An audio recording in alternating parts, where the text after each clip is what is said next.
Halo, welcome back to my channel. Aku ST, dan kali ini kita bakal bahas tentang remis. Ada 8 kondisi yang menyebabkan sebuah permainan catur dianggap imbang atau remis. Apa aja sih? Simak terus ya. Kondisi remis yang pertama, hanya tersisa raja melawan raja pada akhir permainan. Di kondisi ini jelas terlihat bahwa kedua pemain tidak bisa melakukan skakmat pada musuhnya. Bahkan melakukan skak saja tidak bisa. Kondisi remis kedua, tersisa hanya raja melawan raja dan kuda pada akhir permainan. Sudah dibuktikan bahwa mustahil melakukan skakmat hanya dengan menggunakan kuda dan raja. Dan dalam kondisi seperti ini, meskipun kita sudah menang kuda, pertandingan tetap dianggap remis. Kondisi ketiga, tersisa raja melawan raja dan gajah.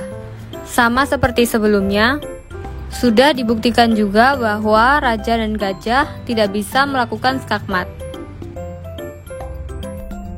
Kondisi remis selanjutnya, tersisa raja melawan raja dan 2 kuda. Sudah dibuktikan juga bahwa mustahil melakukan skakmat menggunakan 2 kuda dan raja melawan raja. Keempat, 50 move rule.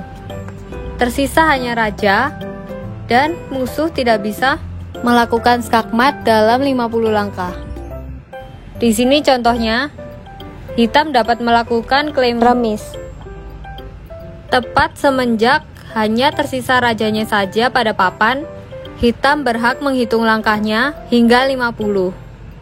Ketika pada langkah ke-50, putih tidak juga mampu melakukan skakmat, maka permainan dianggap remis. Selain itu, ada juga peraturan apabila dalam suatu permainan pada suatu ketika tidak pernah terjadi lagi bunuh-membunuh dan tidak pernah ada pion yang dilangkahkan selama 50 langkah berturut-turut, maka salah seorang pemain dapat menuntut remis. Peraturan ini bermaksud mencegah permainan yang bertele-tele.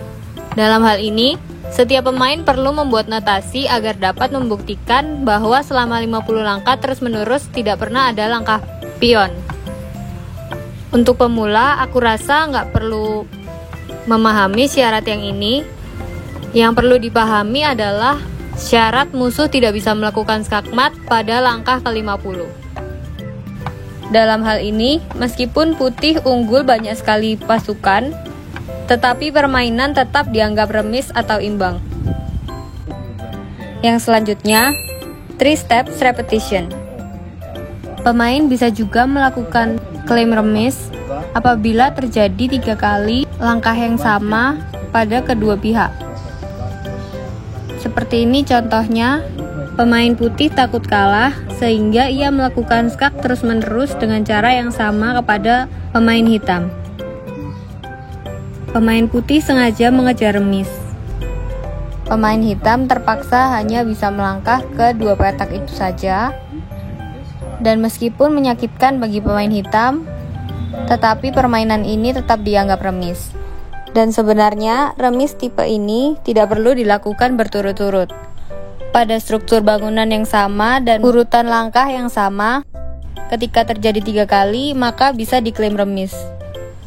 Tetapi pemain juga harus menunjukkan notasi.